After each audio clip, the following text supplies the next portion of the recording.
todo lo que yo aprendí del trato al paciente, de cómo hablar con ellos y de ver a los niños como personas, los aprendí aquí en el Ángeles del Pedregal en 2003, porque de repente algo de lo que pasa es de que dejamos de ver a las personas y en ese contexto, después yo hice pediatría, bueno, todo lo hice en el Infantil de México con Naval en la UNAM, pero hice pediatría, después hice neurología pediátrica y después yo me quería dedicar a conducta. Entonces hice la maestría en ciencias en déficit de atención y resonancia magnética y después el doctorado enfocado a desarrollo infantil. Y me tocó diseñar la prueba de evaluación del desarrollo infantil, que es la prueba que está en la norma oficial mexicana y que algo que hemos platicado mucho es de que es una prueba que pueden aplicar en su consulta de 5 a 15 minutos. Es de aplicación gratuita la prueba, pero pues uno cobra su consulta porque viene uno a aplicársela. Y con gusto podemos hacer un taller de 4 horas para decirles los materiales están de descarga gratuita, que es algo de lo que se podría hacer. Y a partir de ahí nos encontramos otro reto, que fue, bueno, ya, tenemos una prueba de evaluación del desarrollo. Genial, esto fue 2013. 2012. ¿Y ahora qué va a hacer con el semáforo en verde? Pues algo. Y el amarillo, lo mismo. Y el rojo, lo mismo. Entonces, ¿para qué hacer algo diferenciado si a todos les vamos a hacer lo mismo? Entonces, a partir de ahí es que me invitaron a participar y me tocó diseñar el modelo de servicios para el país en desarrollo infantil, que es PRADI, que es de atención y promoción del desarrollo infantil. Que es de lo que veríamos, y estoy acotando esto para sentarnos acá, que es, pues sí, por un lado tienes que detectar oportunamente los problemas, por el otro lado hay que ver cómo empoderar a los papás y a las mamás para que tengan uh, las mejores competencias para ser papás y mamás, porque no, los niños no vienen con manual, y lo más cercano al coach para los papás somos nosotros como pediatras. Y la otra es la articulación con los otros sectores. Empezamos mucho con el sector público y al día de hoy ya se han aplicado más de 2.5 millones de pruebas EDI en el país y algo de lo que empezamos a colaborar con APEME, con la AMP y con la Academia Mexicana de Pediatría también para llevar esto a los pediatras. Pero de ahí surgió otro punto, que es a partir de 2016 todos los residentes del Instituto Nacional de Pediatría empezaron a rotar con nosotros, igual que los del Infantil de México, un mes en un enfoque diferente y es de donde surge la pediatría del desarrollo. Y algo de lo que voy a platicar de qué es la pediatría del desarrollo, que es esta especialidad que me tocó iniciar en el país y es parte de lo que van a rotar con ellos, es de lo que voy a estar platicando. ¿Qué tiene que ver con el neurodesarrollo? Lo primero, antes se hablaba de hitos del desarrollo y era qué edad sonrió, a qué edad caminó, desarrollo normal. El día de hoy ya se habla de que es un proceso en el que el niño aprende a dominar niveles más complejos de movimiento, pensamientos, sentimientos y relaciones con los demás. Y ahí viene el primer reto que tenemos. Ustedes seguramente les van a tocar niños que no miran a los ojos a los 2 años, niños que tienen retraso del lenguaje, niños que parece que tienen autismo. Pero resulta que ese niño es hijo único, se lo pasa con la tableta, no convive con otros niños. ¿Cómo queremos que ese niño hable y socialice con otra persona si está enfocado nada más en la persona que lo cuida y la que lo cuida hace y le dan lo que quiere?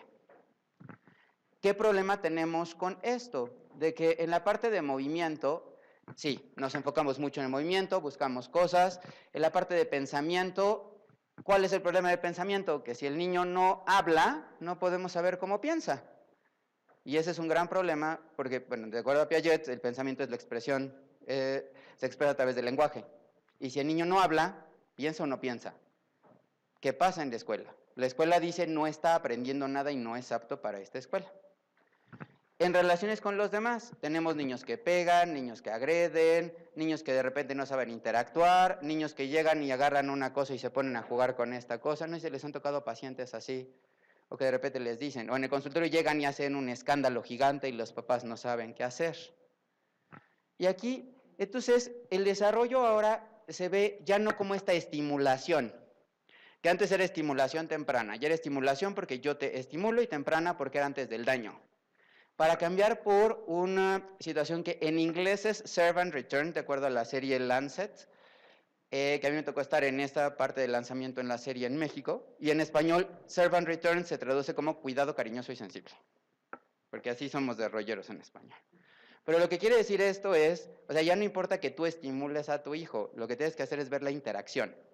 Y la interacción implica yo doy algo y a cambio recibo otra cosa. Y hay que ver con los objetos, ¿qué es lo que pasa? Que es importante que el niño cuente con vida, salud y buena alimentación como bases para desarrollarse, pero ¿qué pasa con la necesidad de apego? Y aquí tenemos varios puntos. Primero, niños que están en unidades de cuidados intensivos neonatales, que a veces de repente se genera más apego con enfermería que con los papás. Niños que de repente con el apego, la mamá dice yo lo voy a cuidar y voy a dejar de hacer toda mi vida 3 años, están con el niño y de repente se separan y el niño tiene un apego ansioso. O de repente niños que se va el papá y entonces pega o hace escándalo y no quiere voltear a ver. Tenemos un problema a veces de apego. Entonces una de las cosas que ve el desarrollo es cómo es el apego. Las pruebas de apego son muy sencillas y se diseñaron para que en la consulta del pediatra, mientras se cambia el pañal, se vea cómo reacciona el papá y cómo reacciona el niño. Y ahí se puede uno dar cuenta de si tiene un apego adecuado o no.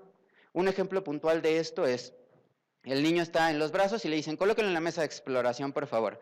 Lo que lo colocan, hay niños que están así y se quedan con una mirada fija a la mamá. Hay niños que agarran y se le quita a la mamá y voltean hacia otro lado y no lo ven. Y hay niños que lo ven y después ya se concentran en la mesita. Y ahí podemos estar viendo cómo está el apego. Y algo que deberíamos de reforzar con los papás es cómo es el apego. ¿Cómo tienes tu relación de apego? Un ejemplo aquí puntual con el apego y un tip para el consultorio que yo les digo es, ¿ustedes conocen a personas o les han tocado pacientes que dicen, es que cambié de pediatra porque me dejó en visto? O sea, eso fue la presidenta del Colegio de Pediatras de la Federación del Noreste, comentaba que ese era un motivo de consulta. Sí, porque me dejó en visto. Ahí, de entrada, si alguien tiene duda de qué es me dejó en visto, qué bueno que vinieron, porque uno de los retos es hablar. O sea, en visto se refiere a WhatsApp y cuando se cambian a 2 palomitas azules y no le contestas. ¿Sí? Entonces, vaya, aparte del punto, y el primer reto es, pues nosotros somos más grandes y un reto es la tecnología. Entonces, ¿qué pasa? Que hay papás que no es el estado que mandan un mensaje, tal cosa, no le contesta uno en 2 segundos, tal cosa, no le contesta uno, tal cosa, y están ahí mandando. Ese es el ejemplo de apego ansioso. ¿Cómo se ven en adultos los 3 tipos de apego? Voy a poner un ejemplo y así es como se los pongo a los papás. Imagina tú que le dices a tu esposa o a tu esposo, voy a ir a una fiesta el viernes. Hay 3 formas de reaccionar. Una es, te vas a ir, sé que vas a estar pensando en mí, que te la vas a pasar padre y regresas. Ese es un apego normal. El apego evitativo, vete con tus amigotes, no me importa. Y regresa uno y ya sabe que le va a ir muy mal y mejor no se va porque le va a ir mal.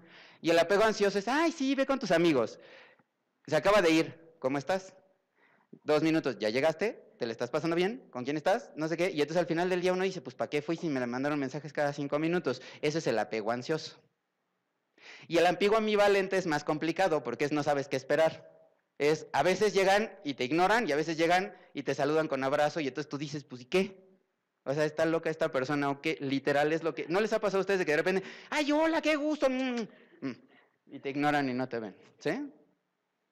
Entonces, ese es el apego y un problema del apego es que como nosotros aprendemos nuestras relaciones con nuestros papás, es como las vamos a representar con los demás.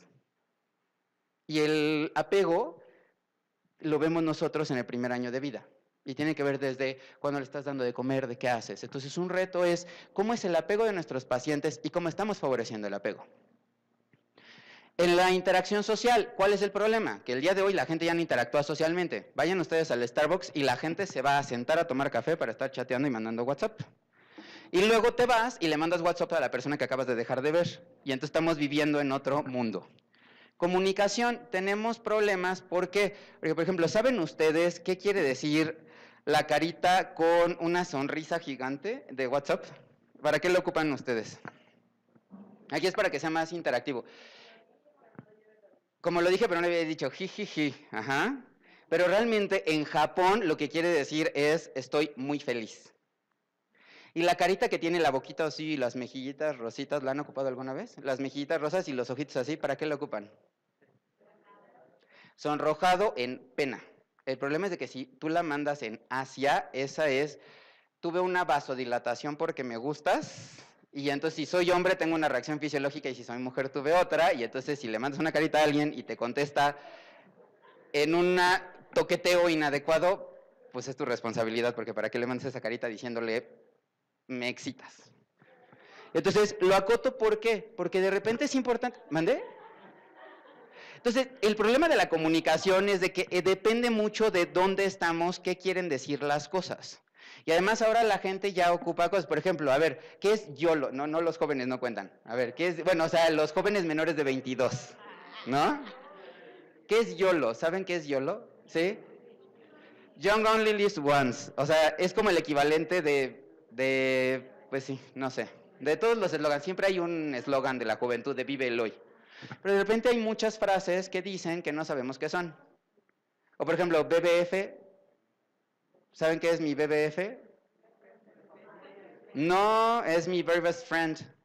O sea, si llega un adolescente y te dice, ay, sí, es que mi BBF, pues mi BBF es mi very best friend. O sea, es mi mejor amigo, ¿no? Me frenzoneó. Llega un adolescente y les dice, me frenzoneó. ¿Eso qué entienden por me frenzoneó? Pues no necesariamente, no, eso no es peor, es duro.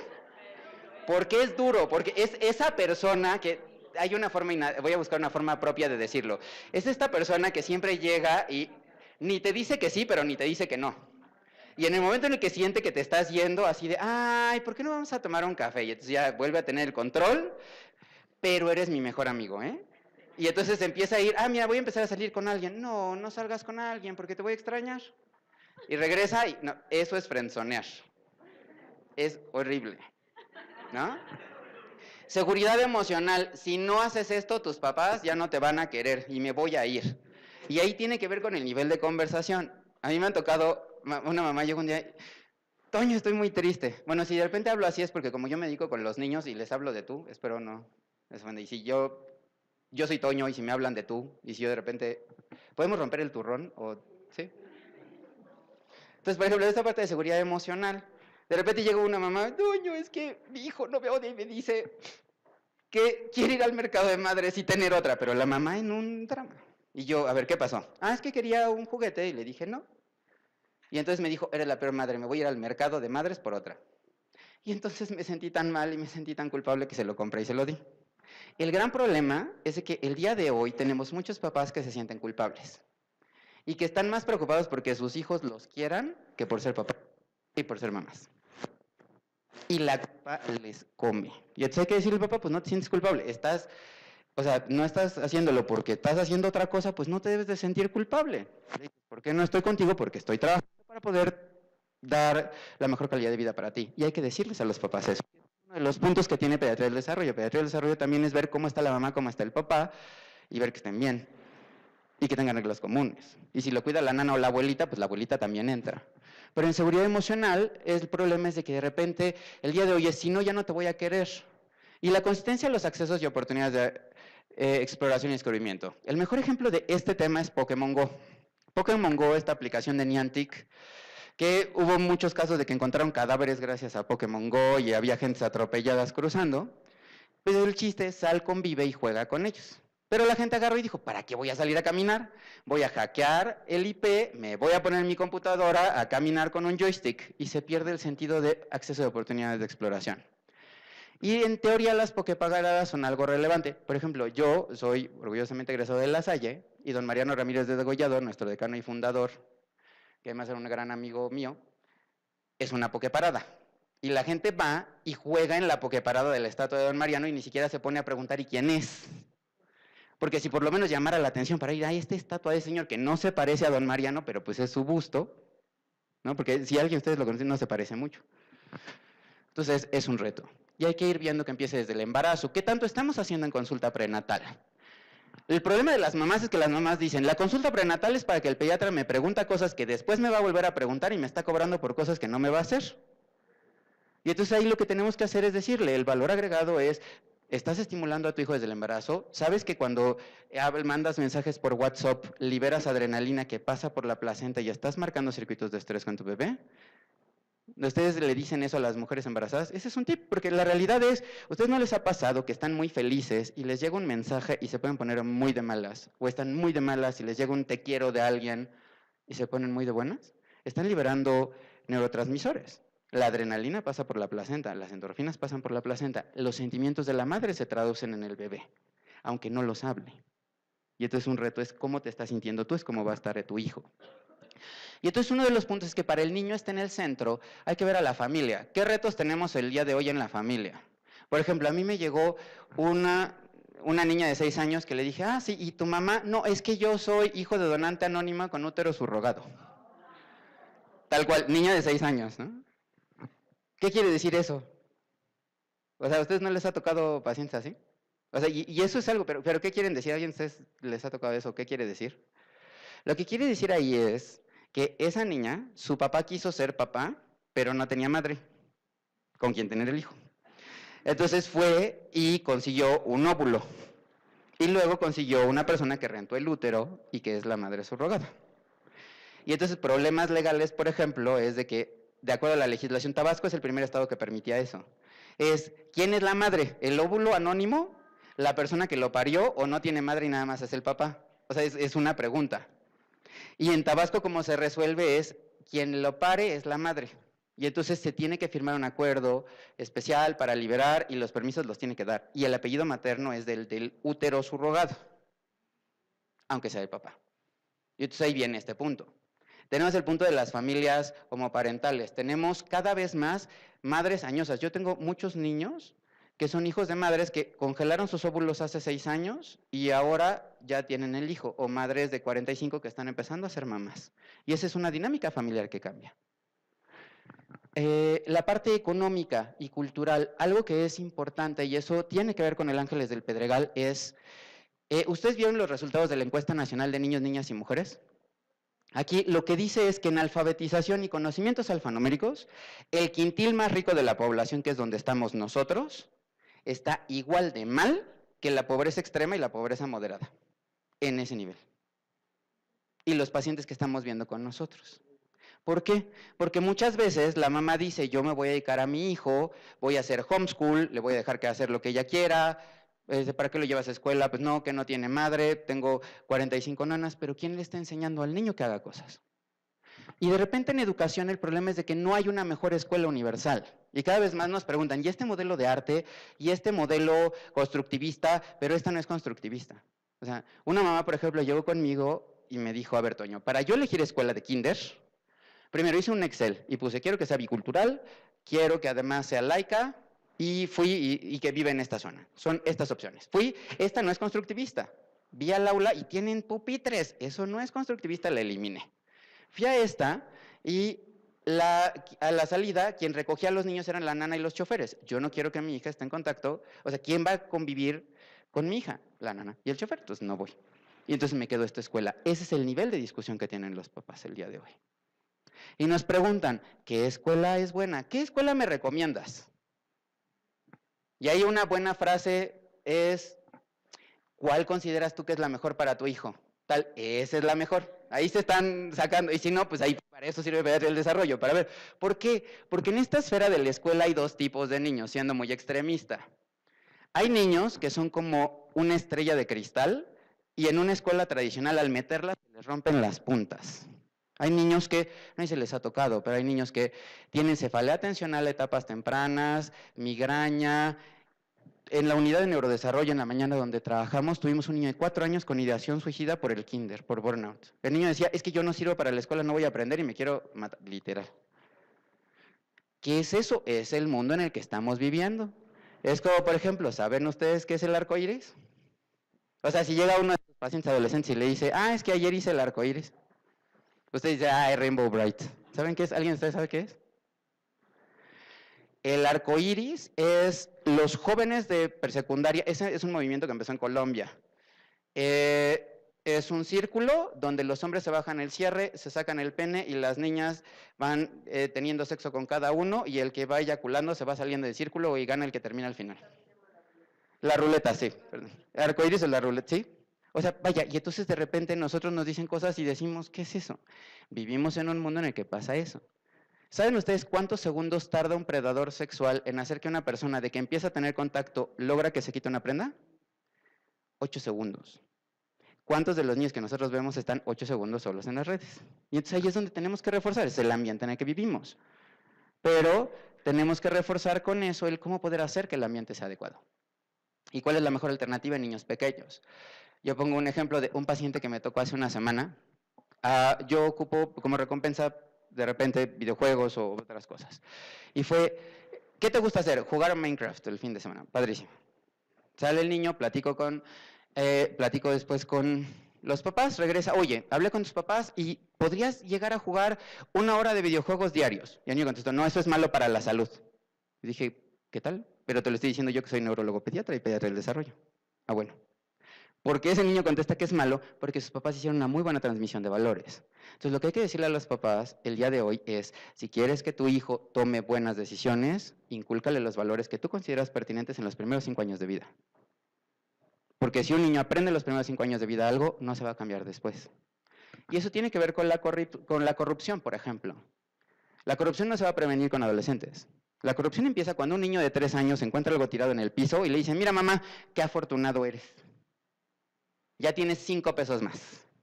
Lo que habría que decirle ahí a la mamá es, dile, qué afortunado eres porque vas a tener la oportunidad de devolver eso a alguien que está triste porque lo perdió. ¿Tú cómo te sentirías si lo pierdes? Triste. Pues así se siente esa persona. Y entonces es como podemos empezar a combatir las cosas y los valores. Y entonces hay que entender el mundo en el que vivimos es diferente en el mundo en el que crecimos. Antes todo duraba, había bodas de plata, bodas de platino.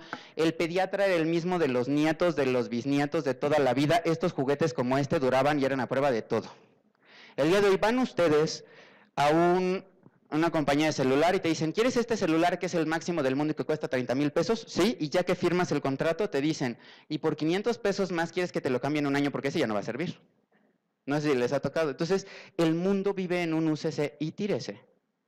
Y entonces hay que decirle a los papás, hay que empezar a tener la permanencia en algo. Y ese algo es que sienten que estás tú ahí y que vayan teniendo esta continuidad en las cosas. Y por ejemplo, ¿cómo ayudar a que los niños pequeños tengan continuidad a través del olfato?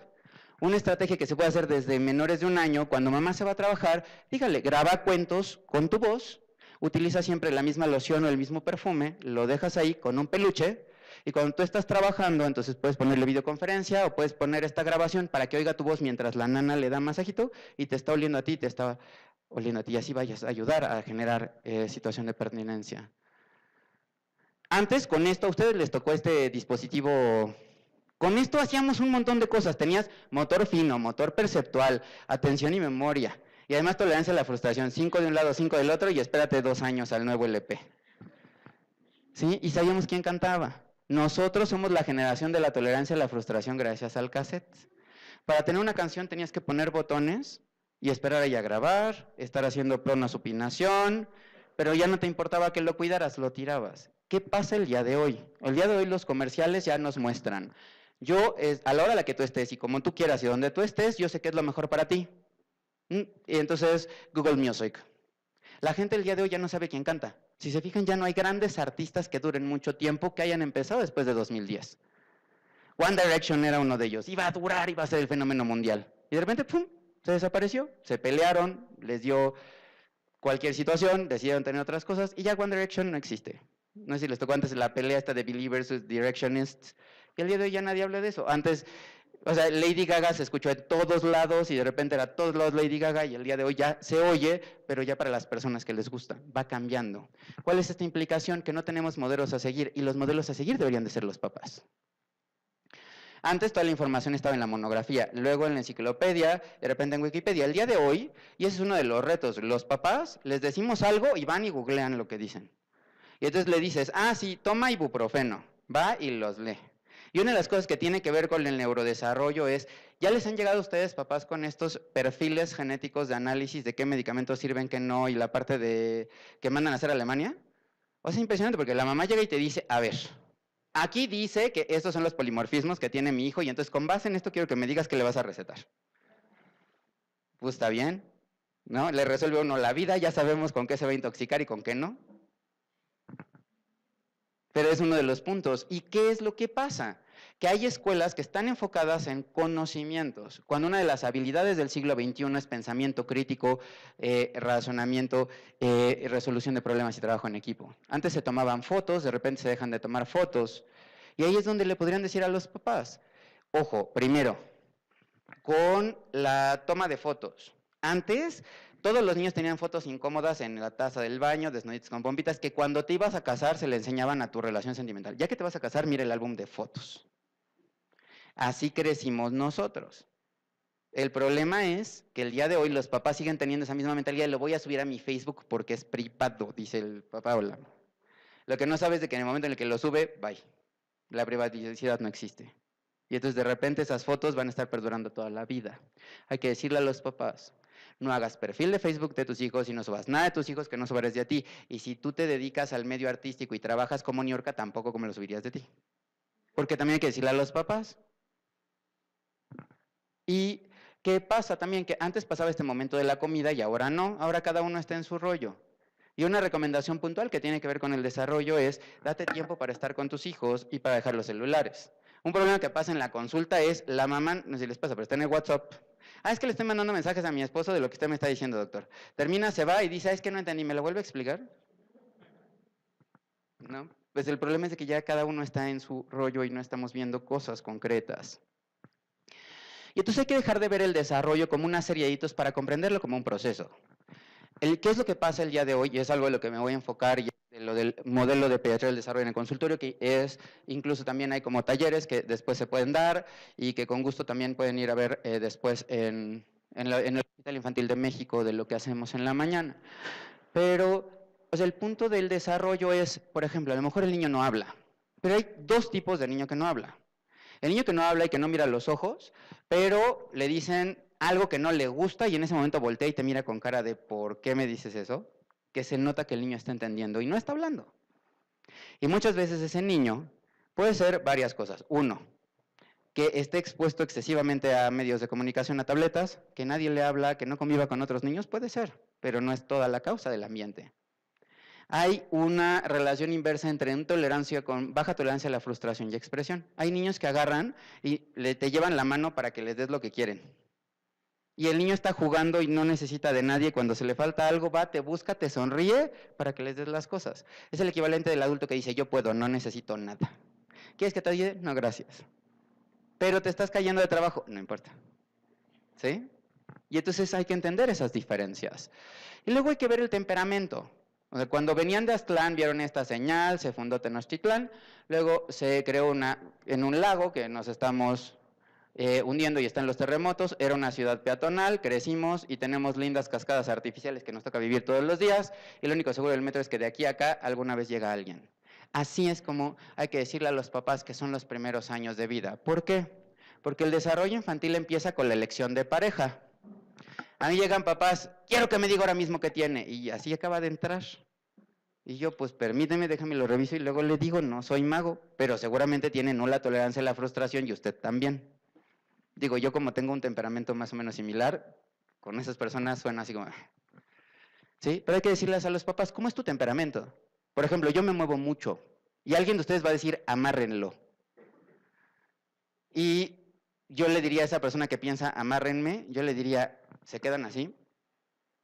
Y yo diría, ¿respira? Y ni yo necesito amarrarme, ni la otra persona necesita respirar, es entendernos a los dos. Y el temperamento es de utilidad para la consulta y eso son como pruebas bastante sencillas. Son 10 preguntitas que se pueden hacer, les puedo compartir, de hecho, la escala que es de forma gratuita y las recomendaciones que son como muy estándar. Se las podemos pasar por correo. Pero el punto aquí es para decirle a los papás, es que los papás a veces dicen, ya, por ejemplo, yo no sé cómo manejar esto para... Ahí. Entonces, de repente, le dicen los papás, es que, a ver, o sea, él se mueve mucho... Pues sí, pero es que se parece al otro y entonces los dos se mueven y entonces el otro dice, sí, ya él es encimoso con su mamá y entonces están cruzando entre los dos y parece que hay fuego cruzado, cuando no debería de haberlo. Lo que hay que entender es hay cosas que a ti te checan y hay cosas que a ti te chocan porque son opuestas. Y a partir de entender eso es que puedes ayudar a tu hijo. Y si los dos son iguales, generalmente el hijo es al cuadrado o al cubo. Y sobre todo con tolerancia a la frustración. Después hay que decirles, tiene que ver con el terreno y cómo estás planeando la ciudad. Si quieres que tu hijo aprenda a pedir cosas, no le adivines el pensamiento, háblale claro y puntual. ¿Qué hemos visto? Que muchas veces los pediatras son los principales productores de retraso en el desarrollo del lenguaje. El niño a los 2 años llega, no habla. Año y medio, no habla. Vacuna, ¿ves? Sí escucha. Año y medio, 8 meses, no habla. Es flojito. 2 años, oye, ¿tu hijo no será autismo? Hay que referirlo a alguien más. O sea, vaya, es una historia común en el país. Y aquí lo que hay que decirle a los papás es hay que empezar desde antes. Y a lo mejor el niño, por probabilidad y los estudios que hemos hecho, los estudios que hemos hecho y lo que se ha visto a nivel internacional y aquí en México, 1 de cada 4 a 5 niños a los 2 años tiene problemas de lenguaje. Pero 1 de cada 67 niños, de acuerdo al estudio de Guanajuato, tiene autismo. Es mucho más probable tener retraso de lenguaje que tener autismo. Y muchas veces el papá dice, no, ya, es autismo seguro. Y a lo mejor no es. Y lo que pasa es que no está entendiendo cómo comunicarse. Nosotros podemos tardar 4 horas en llegar a un lugar y vivimos así. Hay gente que dice, uy, no, yo hago 15 minutos. Y todo está 15 minutos. Y sí, todo está muy rápido. Nosotros no. Y aquí el día no dura por las horas de tráfico. A mí me tocó un día ir a Chihuahua y dije, hice demasiadas cosas. Yo creo que no hay ciudad del mundo en el que te dure más el día que en Chihuahua. Porque yo hice todos, y dije, y me sobran demasiadas horas. Y ahora ya no tengo nada que hacer. ¿Sí? ¿Por qué? Pues porque estamos acostumbrados a eso. Es el equivalente de un niño que le cuestan trabajo las cosas. Y entonces, hay 3 modelos. Uno es el modelo médico, que es, nos centramos en las enfermedades. Y ustedes dirían, yo no hago ese modelo, ocupo el biopsicosocial, se evalúan en el contexto del paciente. Pero ¿qué pasa y dónde a veces los mismos pacientes son los que se enfrascan en el modelo médico? En los niños con cáncer. De repente si es, ay, quiero ir a ver niños que sufren, voy a ir a ver a niños con cáncer. En el infantil de México, los niños que tienen cáncer tienen 2 camas por habitación con un baño para 2 personas y los familiares tienen reposet. Pero si no tienes cáncer, te toca en el edificio Federico Gómez, donde se ponen 4 pacientes por cama, con sillitas y con un baño para 12 personas. O sea, son diferencias que no deberían de haber. Y luego la situación del modelo médico es de que se compran la enfermedad y no se dan cuenta de que antes eran personas. Algo de lo que nosotros vemos en pediatría del desarrollo son niños que tenían cáncer, que dejaron de tener cáncer y que ahora es, y ya no tengo cáncer, y ya no me dan conciertos gratis, y ya no voy a tal cosas, y ya no me compran tales regalos, y me siento feo porque tengo cicatrices, y qué tal que no le gusto a fulanita, y cómo llego y le digo, o sea, y entonces parte de este proceso es ver a las personas y acompañarlas en este proceso. El modelo biopsicosocial sí incluye la existencia, pero uno de los retos con la ecobiología del desarrollo es hay que ver cómo interactúa con el temperamento, con las características básicas y con lo que pasa. Antes de repente, por ejemplo, aquí, ¿de qué se trató ese caso clínico? Así vemos de repente la historia de los niños. Y así lo vemos. Y entonces resulta que, por ejemplo, aquí era Joaquín, 3 años, papás divorciados, custodia compartida, y entonces de repente no nos damos cuenta de estos retos. Y uno de los puntos de aplicar en el consultorio es, por ejemplo, en la parte de Bonfenbrenner, en los microsistemas. ¿Quién cuida al niño? No, pues lo cuida en las tardes la abuelita, en la noche la mamá, y siempre dicen los papás, y la mamá dice, y el fin de semana llega su papá y lo echa todo a perder. Que además lo tome con tinte melodramático la mamá. Pues hay que hablar con los 3 y hay que decirles pongan reglas comunes.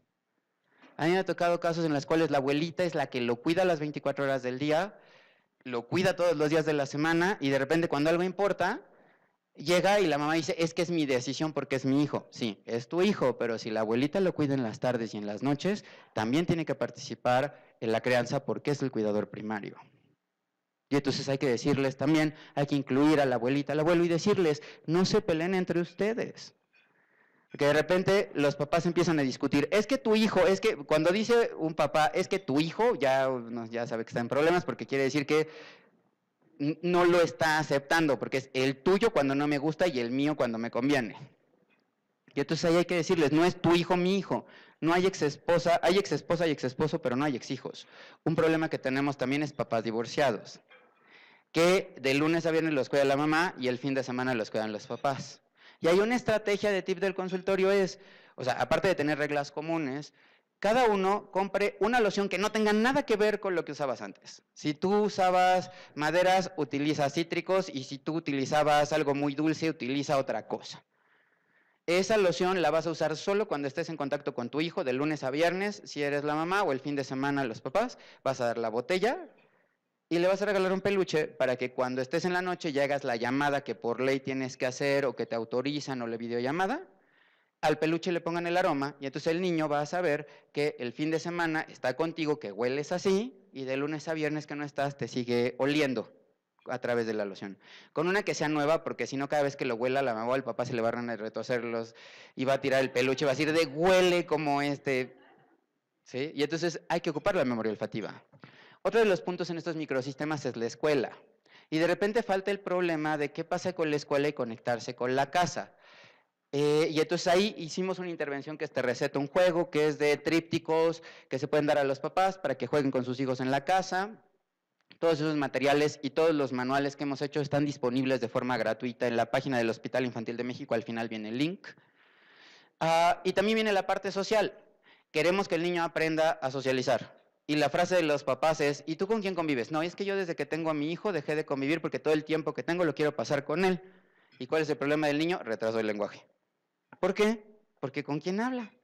Hay que decirle a los papás, habla, convive con otros adultos en un ambiente adecuado y con un lenguaje adecuado para tus hijos. Si vas a hacer algo inadecuado, no los lleves. Y entonces hay que ir conectando y con el exosistema y también con el macrosistema y la cultura. Algo de lo que se busca es hacer que cada niño tenga acceso a su religión, a la moral, a las costumbres. Si así es su costumbre, hay que respetarlo. Entonces, por ejemplo, este es un estudio que decía, más de 3 factores de riesgo a los 4 años disminuye 20 puntos de cociente intelectual. A los 13 años. Y entonces aquí pareciera que infancia es destino. El niño tenía más de 3 factores de riesgo a los 4 años y ya, 20 puntos menos de cociente intelectual. Pero de lo que hablamos con los residentes de pediatría, algo de lo que se trabaja en las unidades, hay que entender de qué se trata cuando hablamos de las pruebas.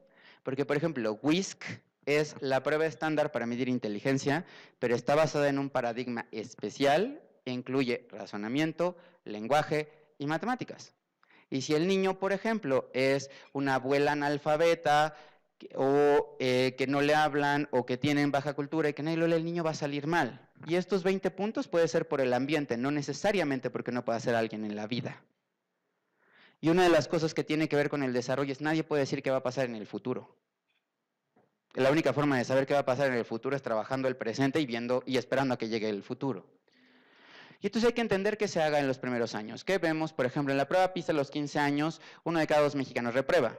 Y es el país más bajo de la OCDE. En español y matemáticas, estos son de 2012, pero son muy similares a lo que se ha visto después. Y ahora que ya el INE no va a estar, no vamos a tener pruebas como tal para medir el desarrollo, el nivel educativo. Pero aquí se ven todos los municipios. El primer punto es, México, los niños más ricos de los municipios más ricos del país están a un nivel más bajo que los más pobres de Inglaterra. Y hay municipios que son espectacularmente buenos, pero hay espectacularmente malos. Un punto que hay que decirle a los papás, no porque sea privado va a ser bueno y no porque sea público es malo. Tienes que ver qué pasa. ¿Cuál es el problema? En la parte de español, digo, este es de primaria. El problema es de que de repente el niño está llegando a la primaria y en vez de aprender gramática está aprendiendo a hablar. Pero ahora nos está viendo un fenómeno opuesto en el kinder. No sé si les ha tocado de que niños de 3 años es que no puede poner atención y no está sabiendo leer y escribir a los 3 años. O sea, hay escuelas que ya lo piden. Y entonces, ¿qué tanto estamos buscando? O en matemáticas, no es lo mismo el niño que llega a la primaria a aprender el concepto de número al niño que empieza a contar. Pero ¿qué pasa? A mí me mandan de escuelas niños de 4 años porque no pueden sumar. Y a ver, ¿qué pasa? Es que ya saben el concepto de número. A ver, cuenta. 1, 2, 3, 4, 5. ¿5 cosas tengo? Sí. Ese niño no sabe el concepto de número, se sabe una serie de palabras que se le aprendió de memoria y como no entiende el concepto de número, pues no puede hacer operaciones con ellos. Pero para los papás pero ya cuenta. Y entonces ya debería de hacer otras cosas. Y hay presiones. Y entonces, lo que está pasando ahora es, por ejemplo, este es lo mismo, es de 2012 de la ENSANUD, porque de la ENSANUD de 2018 todavía no hay como resultados, pero aquí lo que se ve para hombres y mujeres es que mujer es un factor protector del desarrollo. Sí, de hecho, o sea, no existe la persona perfecta y si fuera perfecta es mujer. Y no es porque haya más mujeres aquí en el público, es porque es la verdad. Hasta cierto punto. Porque el ser mujer da un factor protector para mejor respuesta emocional, pero si son mujeres demasiado brillantes, ya tienen la misma capacidad emocional que nosotros. Todos conocemos a mujeres tan brillantes que piensan igual y así les cuesta trabajo entender ese de, ¿cómo estás? ¿Bien? No, bien. Ay, me voy. ¿Qué te pasa? ¿Pero qué? ¿No te diste cuenta? Pues no me di cuenta, necesito que me lo digas literal. Nosotros tenemos discapacidad para entender las cosas de forma natural por ser hombre. Y a veces aquí se ve, por ejemplo, este es de 6 a 9 y de 10 a 19, cómo se disminuye a la mitad los problemas para hablar, disminuyen los problemas para poner atención, disminuye para entender los problemas que se dicen. Y a veces es porque hasta la primaria aprenden. Pero ahora estamos teniendo problemas de que en el kinder no los aceptan en primero de kinder si no controla esfínteres. Y eso, más allá de que es por, una de las causas básicas es porque después llega el niño y va a decir, me tocó.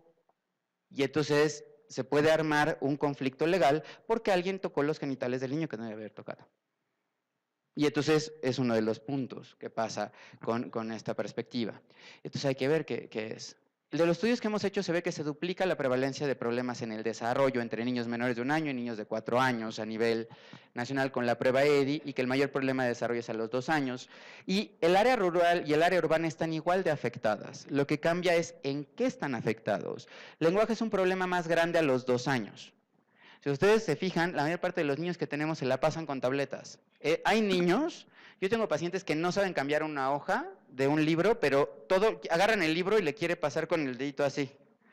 O papás que sienten orgullosos de decir, mi hijo no habla, pero es un genio. Desde los 8 años desbloquea la tableta. Entonces, a veces el lenguaje es un problema. El conocimiento se vuelve otro problema, y en la parte rural es un problema con motor grueso y motor fino en menores de 1 año, porque de repente se amarra y está ahí. Y entonces hay una estrategia que podemos ocupar, y es uno de los talleres que se le da a los pediatras, es de porteo, de cómo enseñarle a los papás a hacer un porteo adecuado con sus hijos.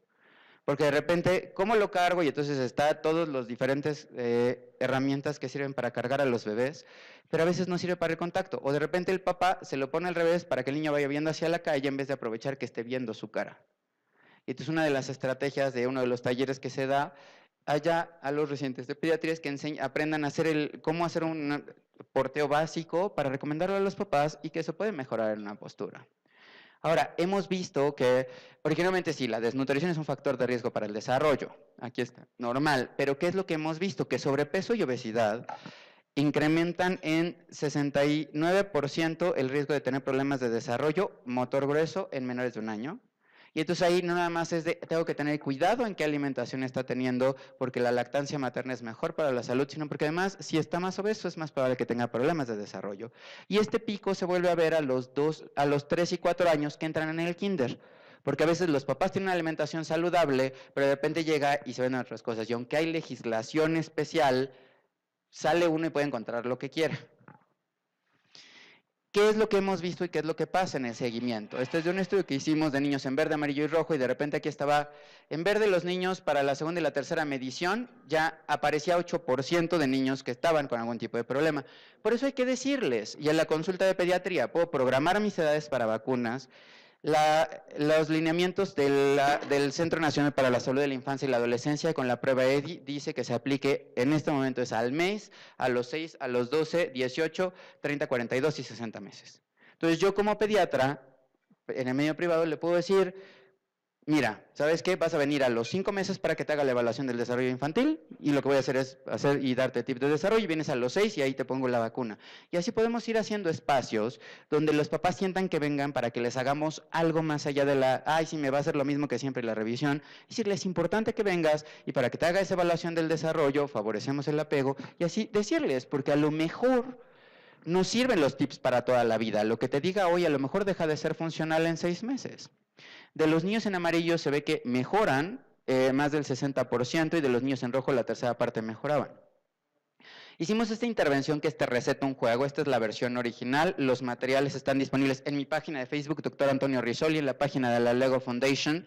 Y son trípticos que son con actividades, algunos tienen, las piezas es un pretexto para jugar con los niños. Entonces, por ejemplo, vienen actividades con piezas de Lego, actividades sin piezas de Lego, pero era como cualquier canción. Por ejemplo, estas son las mañanitas. Esa es la canción más desesperante en eso, porque es palabra por dedo y se tarda uno y es desesperante. Pero viene el otro extremo, que es, si a ti te gusta el reggaetón, dale, ¿no? Y entonces ya tiene, la ventaja de esta actividad es de que la puede hacer con lo que le gusta al niño o a la mamá, y entonces puedes nada más es de ir haciendo desarrollo de atención selectiva y cosas con base en el juego. De hecho, una de las actividades que estamos haciendo con los residentes de pediatría es que todas sus posguardias van 2 horas a hacer juego con los niños en hospitalización, para aprender a verlos como personas y que se vean como personas también, y recobrar la parte de juego, que es muy importante. Y estas son actividades que se están haciendo. ¿Y qué es lo que vimos? Que esto es lo que ya había comentado, y después de que darles consejería más materiales para casa, disminuye a la mitad la probabilidad de tener problemas en el desarrollo en la siguiente cita 6 meses después. De amarillo mejoran, que es un poquito más lento, mejoran el 95% y de rojo más de 60%. Entonces, muchas veces si a lo mejor simplemente es, mira, ¿sabes qué? El niño en este momento no está hablando tanto, no está haciendo cosas, ¿por qué no juegas? ¿Por qué no haces estas cosas? Y nos vamos a ver en un mes y va a ver qué pasa, o nos vamos a ver en 2 meses y puede ser que mejoren los niños. Porque nosotros podemos hacer mucho y la mayor parte de la discapacidad se puede prevenir en etapas tempranas. Como por ejemplo el problema para hablar, los trastornos del lenguaje. Si le decimos a la mamá, háblale claro y puntual desde el embarazo, es bastante funcional. Y entonces, respecto a la educación inicial, que además ahora es un hot topic, porque desde la declaración del secretario de Hacienda de que lo cuiden las abuelas, el punto de que, ¿qué pasa con la educación inicial no es obligatoria, entonces se vuelve muy complejo. Educación inicial no obligatoria entendida como menores de 3 años. Nosotros un estudio que hicimos en estancias infantiles, que es las de DIF Cedesol, lo que vimos nosotros es que a partir de 6 meses de estar en estancias empieza a aumentar la probabilidad de tener un desarrollo normal, que llega a ser 3 veces más comparado con los niños que están menos de un mes. Y esto es a partir del año. De ahí salen 2 puntos. La primera, no decirle a las mamás, el hecho de que le entres a educación inicial hoy, no esperes que en 15 días ya sea magia y se hayan resuelto los problemas. Porque de repente la mamá dice, llevo un mes en esta escuela y no está sirviendo de nada porque no está mejorando. Pues no es magia. Lleva tiempo y hay que decirles, tienes que estar al menos 6 meses en el programa para ver si funciona o no. Porque de repente es, no, en un mes no funciona, ya lo cambié de 3 escuelas y así llegan varios niños conmigo a esto. Y decirles también es importante, ¿por qué? Porque lo que es salud. Pero si yo soy la mejor mamá, si tú eres la mejor mamá, pero el niño necesita aprender a socializar. Y de acuerdo a Vygotsky, la primera adquisición del lenguaje es social. Pero si nada más está contigo, ¿cómo quieres que aprenda a hablar del otro? Y no existe un tú sin un yo, y no existe un yo sin un tú para contrastar nuestras diferencias y nuestras individualidades. Esta es una cartilla que también está disponible para descarga gratuita en la página de la infantil que hicimos con Cencia, donde vienen tips puntuales de qué marcar para los papás y actividades para hacer. Y bueno, en cuanto a los periodos críticos del desarrollo, como tip, decirle a la mamá, el circuito sensorial empieza en el primer trimestre, o sea, empieza desde el embarazo y es más importante antes del primer año de vida. Fortalecer que la mamá tenga contacto piel con el recién nacido, favorecer la lactancia materna, pero decirle también, sabes que la agudeza visual del recién nacido es la distancia que hay del pecho a la cara, y entonces mira tus ojos, mira al niño en ese momento. Y favorecer el de que el niño esté ahí, del lenguaje hablarle claro y puntual desde recién nacido, porque de repente le hablan minion, le hablan cetáceo. Y las funciones cognitivas, quieren que el niño se levante temprano todos los días, pues empiecen desde recién nacido estructurando horarios en la rutina de baño, que es algo que yo sí puedo modificar. Porque a mí me han tocado de repente, motivos de interconsultas es el niño que se despierta al año y medio todos los días a las 2 de la mañana y no puede dormir. Eso es de que antes la mamá era muy cuadrada y le dijeron cada 3 horas y le daba a las 2 de la mañana todos los días. Y ya que le dijo el pediatra, ya puede dormir toda la noche, el niño ya se acostumbra a despertarse a las 2. Y no hay forma no traumática de quitarle eso, porque ya se acostumbró y se volvió un hábito. Y la percepción de los padres es todo un reto, y este es uno de los puntos de preguntas tan sencillas como decirles, o sea, ¿qué piensas tú? Porque cada papá, cada cabeza es un mundo y en el desarrollo se vuelve más complejo. Entonces, en un estudio que hicimos de qué es lo que pasa, de qué edad empiezan a aprender los niños, 6.2% de las mujeres y 3.6% de padres o madres de niños menores de 3 años en Guadalajara, Monterrey y Ciudad de México decían que desde el embarazo. La mayor parte de 0 a 3, pero hay cerca de 20% que dicen que es de los 12 meses en adelante. Si yo pienso que mi hijo empieza a aprender después de los 12 meses, antes le puedo hacer cositas y lo que sea. Y se fijan ya ahí las carriolas que tienen el aditamento para colocar el iPad de frente al niño para que ya tiene su bolsita para colocar el iPad. Y entonces hay muchos papás que ponen ahí Baby TV, a Pepa la Puerca y a las cosas. Y entonces, respecto a ordena en orden de importancia por 1, 2 y 3, ¿qué es lo más importante para ti? La mayor parte de los papás decían abrazarlo, hablar y platicar con ella, arrullarlo, jugar, darle masaje, imitar movimientos, pero cosas como armar rompecabezas, bailar, imitar sonidos, leer cuentos, no los consideraban. ¿Y cuál es el problema o el área de oportunidad? Lo que consideran más importante es abrazarlo, pero aquí hay que retomar el contacto piel con piel. ¿Por qué? Porque de repente todo el contacto es piel con chambrita que está sobre la playerita, que está sobre el mameluco, que está sobre... Y entonces son unas capas así, y el contacto es piel con tela con piel. Y no hay contacto piel con piel real. Y hay que decirle a los papás, aproveche el momento del baño para darles masaje, para favor la diferenciación de público-privado. Todo el mundo te puede tocar en las mejillas, pero solo yo como figura, como cuidador primario tuyo, te voy a dar el baño en otras partes que no sean públicas. Y eso es algo de lo que trabajan en Colombia desde el baño como prevención de problemas en recién nacido para esto de partes públicas y privadas. Y aprovechar para expresar afecto, hablar y platicar con él o ella. Eso es muy importante. Pero háblale bien, porque además luego es, ¿qué hacen? Hable, you. Ah, sí, me fue bien. Y ya no hay tema de conversación. Entonces decirle a los papás, habla todo lo que tú quieras y cuéntale de lo importante que hiciste en el día, siempre y cuando no digas malas palabras y no digas cosas que después te vayas a arrepentir y que vaya a decir en un momento tu hijo. Porque a mí me ha tocado así, personas que llegan porque estaba platicando y dijeron algo de, ah, sí, tu tía que está gorda. Entonces va, y ya que el niño habla 2 años después, le dice, ay, sí, mis papás decían hace 2 años que tú estabas gorda. O sea, me han tocado pacientes así, pues agarras y dices, pues ni modo, ¿no? Ay, qué pena, pues para qué, lo dijiste tú, ay, no pensé que me oyera, pues te está oyendo todo. ¿No? Arrullarlo, pero ahí también aprovechar para un momento multisensorial, porque un problema que tenemos es que de repente los papás dicen, y es que yo no sé cómo hacer para dejarlo dormido. Y entonces están, y lo ponen y se despierta. Y entonces por eso estar en brazos. O sea, es como ir entendiendo estas estrategias para ayudarlos. Decirles, leer cuentos es fundamental y favorece al desarrollo. ¿Por qué? Porque al final del día tú eres el cuidador primario. Y lo que tú funciones, porque hermanos puede tener varios, amigos puede tener muchos, pero papá solamente te tiene a ti y a su mamá. Y entonces ustedes tienen que ser los papás. Y a nosotros como pediatras nos toca estar acompañando en este proceso de desarrollo, dando tips desde el embarazo para irles resolviendo las dudas. Porque además ya los papás las preguntan y los papás lo buscan.